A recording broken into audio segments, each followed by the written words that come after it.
Nós vamos ter agora a oportunidade de ouvir o professor Sérgio Simon. É um prazer te receber. O Sérgio é uma pessoa, não só um médico respeitado internacionalmente, um oncologista com larga atuação no nosso hospital, alguém por quem nós nutrimos muito respeito enquanto colega e profissional, e se envolveu numa iniciativa comunitária muito importante que é o nosso museu. E eu quero te agradecer e registrar uma vez mais, não só aquilo que tenho por você, e como disse anteriormente, respeito, mas a admiração pelo mundo, pela história e por tudo aquilo que você construiu. Sérgio Simon. Obrigado, Cláudio. Obrigado a Conib pelo convite de apresentar para vocês o Museu Judaico. Pode passar o próximo.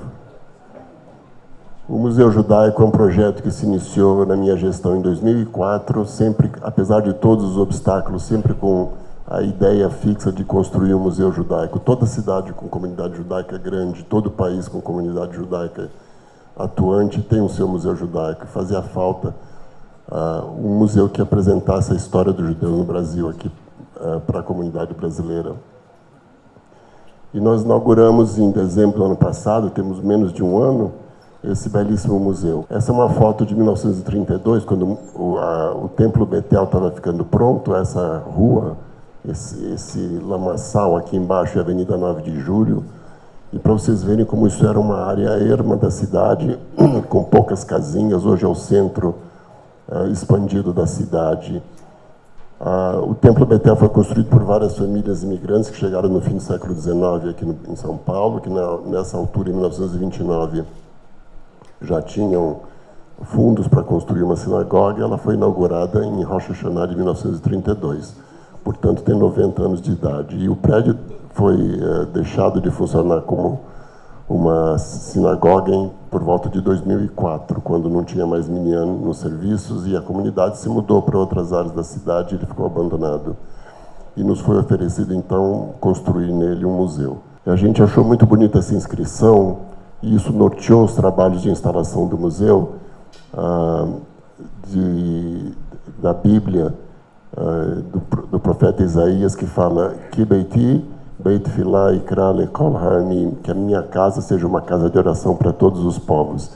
E a ideia justamente foi fazer um museu que falasse com a sociedade brasileira, não só com a comunidade judaica. É um museu primariamente dirigido para a educação da comunidade não judaica, para conhecimento do que é ser judeu e de conhecer as contribuições que a comunidade judaica fez no desenvolvimento da sociedade brasileira. E, principalmente, que ela seja um lugar de troca de vivências e de ideias com outras minorias aqui de São Paulo, sempre com foco em discriminação, racismo, antissemitismo e qualquer tipo de discriminação. Essa é a tônica do museu. A gente não quis fazer um museu que apenas falasse dos nossos antepassados, com fotos antigas, com objetos judaicos somente. A gente queria sempre propor soluções para os problemas que a sociedade brasileira vive agudamente nos dias de hoje. O próximo, por favor. Nós inauguramos com grande ressonância aqui na cidade de São Paulo e no Brasil inteiro, com capa de Veja, com Estado de São Paulo, Folha de São Paulo, Valor Econômico, o Globo, todos os grandes jornais deram uma matéria importante, porque realmente se achava falta de um museu que refletisse a presença judaica no Brasil. E foram mais de 300 matérias publicadas sobre o museu, o que trouxe um grande número de visitantes para o museu, o dobro do que nós esperávamos, e com 40 mil seguidores nas nossas mídias sociais e 17 milhões de pessoas alcançadas por nossa mídia impressa e digital. O próximo, por favor. Esse público, até agora, em 10 meses de 40 mil, nos assustou um pouquinho. A gente esperava entre 1.500 e 2.000 visitantes por mês. Na verdade, a gente tem uma média de 4.000 visitantes por mês, com tendência sempre a aumentar. O próximo. Nós temos exposições de longa duração. A primeira delas na entrada, no andar que era a sinagoga, a antiga sinagoga do Templo Betel. Se chama A Vida Judaica. O próximo. Uma coisa que foi que é meio que a marca registrada do museu, é essa cúpula da sinagoga, onde em Yad Vashem, onde também tem uma cúpula, vi uma cúpula lá com fotos de pessoas que morreram no Holocausto, fotos mesmo de papel. Achei muito bonita a ideia, quis trazer isso para cá, para mostrar aos imigrantes judeus. E uma das nossas diretoras teve a ideia de colocar não fotos, mas de fazer uma projeção que caberia muito mais pessoas passando e daria uma visão interessante para o visitante de estar sendo observado pelos imigrantes judeus já falecidos que formaram a base da comunidade judaica aqui. Isso foi uma campanha feita na comunidade, as pessoas mandavam suas fotos dos seus antepassados imigrantes, pagavam uma pequena quantia e o BNDES ajudou a comprar os projetores, que são muito caros. Saiu quase R$1 milhão só dos projetores, num projeto do BNDES. Embaixo nós temos, na parede do fundo, não sei se dá para vocês verem bem, os feriados judaicos, as festas judaicas, Rosh Hashanah, Yom Kippur, Sukkot, etc. Shabbat. Cada festa a gente se detalha um pouquinho o motivo da festa, o que aquela festa comemora, objetos de judaica que se usam naquela festa. Por exemplo, no Rosh Hashanah nós temos um shofar, onde você pode, apertando o botão, escutar os sons do shofar. E junto com Yom Kippur a gente tem os cartões, em geral em Yiddish e hebraico de Rosh Hashanah, que eram enviados pela comunidade, e assim por diante. Nesse círculo em volta aqui do espaço original dos bancos do Betel, temos o ciclo da vida, começando no nascimento, Brit Milá, cerimônia das fadas, das meninas faradis, até o casamento, o noivado, o casamento, amuletos, objetos, vestimentas, ketubot ali do lado esquerdo, dando uma visão do que é a vida judaica até a morte. A Hevra Kadisha cuidando do judeu, do início ao fim de sua vida. Mantivemos alguns bancos, como vocês podem ver, originais do templo. E cada banco tem uma telinha de um iPad pequeno com temas da sinagoga. E isso tudo olhando para o grande altar da sinagoga, que foi todo refeito e restaurado. Também original de 1932 em Jacarandá. Temos no andar de baixo uma segunda exposição de longa duração, que é a história dos judeus no Brasil, e que eu acho que para quem nos visita é o andar mais importante, porque fala diretamente da história do Brasil, vista do ponto de vista judaico, o que foi acontecendo, como foi criada a comunidade judaica, que chegou aqui com Pedro Álvares Cabral, no navio de Pedro Álvares Cabral. O piloto dele, Gaspar da Gama, era um judeu polonês, vejam só, que se chamava Gaspar da Gama porque ele foi renomeado pelo rei de Portugal, um homem que conhecia várias línguas e imaginava que ele falasse a língua das Índias. Ele havia morado na Índia mesmo. Quando ele chegou aqui no sul da Bahia, ele foi no primeiro barco que desceu à praia para falar a língua das Índias com os índios que falavam tupi-guarani, então eles não se entenderam. De qualquer maneira, o Gaspar da Gama foi uma figura importante que, a partir da chegada dele, começaram a chegar outros imigrantes judeus fugindo da expulsão dos judeus de Portugal. Pessoas como Fernando de Noronha e vários dos primeiros desbravadores do Brasil eram judeus fugindo de Portugal. Contamos toda a história dos judeus em Pernambuco, na invasão holandesa. Nós temos um objeto muito interessante que é o Sefer Torah, um pedaço de um Sefer Torah, comprado no antiquário no interior da Paraíba, mostrando que os judeus tiveram liberdade no século XVII de praticar o judaísmo no Nordeste brasileiro. A invasão holandesa ia do Rio Grande do Norte até Sergipe, mais ou menos até o norte da Bahia. E há várias evidências que nós temos aqui da presença judaica no sertão nordestino.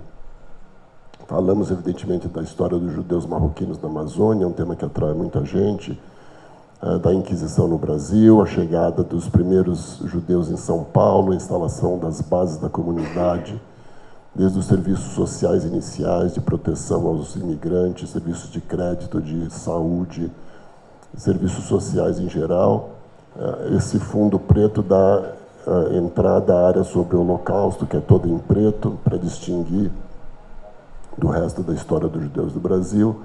com histórias de famílias fugidas do Holocausto que chegaram ao Brasil, aqui se instalaram. Tem um vídeo bastante impressionante sobre o que foram os campos de concentração e os campos de extermínio, que leva muita gente a se emocionar bastante, inclusive a esposa do embaixador de Israel teve uma crise de choro, teve que sair de lá porque ela achou ela nunca tinha visto imagens tão impressionantes do Holocausto. Mas o importante é que nós paramos aqui com as crianças das escolas que nos visitam e mostramos essas placas da esquerda, que são manchetes de jornais brasileiros com histórias de discriminação. Índio queimado vive em Brasília, mortes por homofobia, perseguição às minorias aqui no Brasil, atos de antissemitismo aqui, para mostrar às crianças que o problema que houve na Alemanha e do qual o Brasil era partícipe, através do governo Vargas, que desde aquela época esses problemas continuam e têm que ser resolvidos na nossa comunidade. Isso é uma das exposições temporárias, uma exposição muito bonita sobre a Inquisição e cristãos novos no Brasil, porque a Inquisição oficialmente terminou em 1822, então esse ano nós completamos 200 anos do término da Inquisição no Brasil e trouxemos um material de outros lugares e fora o material do arquivo do museu. Montamos uma belíssima exposição com roupas, documentos, objetos de tortura que eram usados na Inquisição brasileira. O próximo, por favor. Essa é uma outra exposição muito original da Gisele Begemann, que é uma artista plástica conhecida internacionalmente, inclusive no acervo de vários museus internacionais. Ela descobriu que os nomes de plantas frequentemente são nomes derrogatórios e discriminatórios, como, por exemplo, o judeu errante, que é uma erva bastante conhecida no Brasil, bastante usada em jardinagem, e vários outros nomes, não só anti-judaicos, mas anti-negros e derrogatórios de uma maneira geral. Então, ela fez essa exposição mostrando essas plantas todas e fazendo um libelo contra a discriminação que a botânica, de uma maneira tirânica, deu à classificação das plantas no Brasil. Essa exposição teve um sucesso de público muito grande e 2 museus internacionais, um em Jerusalém e o Museu Judaico de Nova York, já se interessaram por talvez remontar essa exposição nos seus museus. E nós usamos essa exposição também para reforçar o tema de discriminação. Nós estamos com um programa educacional muito forte de trazer escolas públicas para São Paulo, onde as crianças frequentemente não têm ideia do que seja um judeu, mas são crianças que também sofrem discriminação, porque são pobres, são mulatas, são filhas de nordestino, e elas sentem na carne o que é ser discriminado, o que é sofrer bullying na escola. Isso tudo é discutido aqui com elas, por exemplo, dentro de uma exposição que mostra a nomenclatura discriminatória das plantas que foram atribuídas aqui no Brasil. Nós temos uma atividade cultural importante, com vários concertos de música de klezmer, aqui um concerto da cantora Fortuna de música sefaradi, tivemos concertos de música clássica e assim por diante, e temos vários outros programados daqui para frente. E são feitos na frente da Bimá mesmo, onde a gente tem uma exposição importante sobre a Torá e o que é a reza e o que é a leitura da Torá. Tivemos agora, em outubro, o Festival Literário do Museu Judaico, Flimuge, que foi um sucesso muito grande, de público, todas as sessões lotadas. Nós trouxemos escritores bastante importantes, inclusive de Israel. Esse à direita é o Lira Neto, que escreveu o livro Arrancados da Terra, que foi um sucesso editorial muito grande. Ele conta a história dos judeus na dominação holandesa no Brasil. Ele se descobriu descendente de judeus portugueses, também do Nordeste, ele é do Ceará. À esquerda é o Márcio de Souza, que é um escritor de Manaus, também de judeu marroquino, contando a história da conquista do Amazonas pelos judeus, pelas comunidades judaicas ribeirinhas. E esse tipo de sessão atraiu muita gente, foi bastante produtiva e reverberou muito bem. O Festival Literário do Museu Judaico foi muito divulgado na imprensa e muito concorrido. E nós temos tido um número grande de debates, de workshops, de interações, inclusive com a Comissão Nacional de Bispos do Brasil, a CNBB, que fizemos uma sessão conjunta de representantes da comunidade judaica e padres da sociedade católica, da comunidade católica. E estamos fazendo muito, o nosso foco hoje é a educação de escolas públicas de crianças não judias. Nós temos programa para as escolas judaicas também, mas o nosso foco atual está sendo em escolas públicas. Já tivemos mais de 500 atividades educativas, já tivemos mais de 100 escolas públicas e mais de 12 mil estudantes vindo para discutir temas que são importantes para ele. A maioria dessas crianças nunca ouviu falar sobre o que é um judeu, isso é explicado em detalhes para eles, e depois se vai sempre para o tema de discriminação e de antissemitismo e racismo de uma maneira geral. Estão sendo quase que diárias, pelo menos 3 vezes por semana nós estamos recebendo escolas públicas, os professores deles também são treinados em preparação à visita da escola pública. Infelizmente, o governo cortou a nossa Lei Rouanet atual e a nossa esperança é que o próximo governo libere novamente os fundos, senão nós não poderemos continuar esse programa em 2023. Eu considero que nos dias de hoje, esse programa é fundamental para a gente tentar melhorar os difíceis problemas que a sociedade brasileira tem passado nos últimos poucos anos em relação a racismo propriamente dito e discriminação. O próximo, por favor. Aqui as crianças visitando, aprendendo sobre judaísmo, sobre as festas judaicas. O próximo. E sempre a visita é muito animada, tem muita algazarra, muito barulho, mas muito produtiva. E as crianças têm gostado muito desses programas. Essa aqui é uma sessão que me impressionou muito. Ao fundo está o senhor Joshua Stru, que é um senhor romeno, sobrevivente do Holocausto, que veio falar para adolescentes, não crianças, adolescentes de 15 a 17 anos sobre o Holocausto e dar o seu depoimento pessoal. E os jovens entraram com aquele barulho típico de jovens e conversando alto, cheios de energia, e foi se instalando um silêncio sepulcral enquanto o seu Joshua falava, e ao término da fala do seu Joshua, você podia ouvir uma mosca voando dentro da sala, ninguém abria a boca.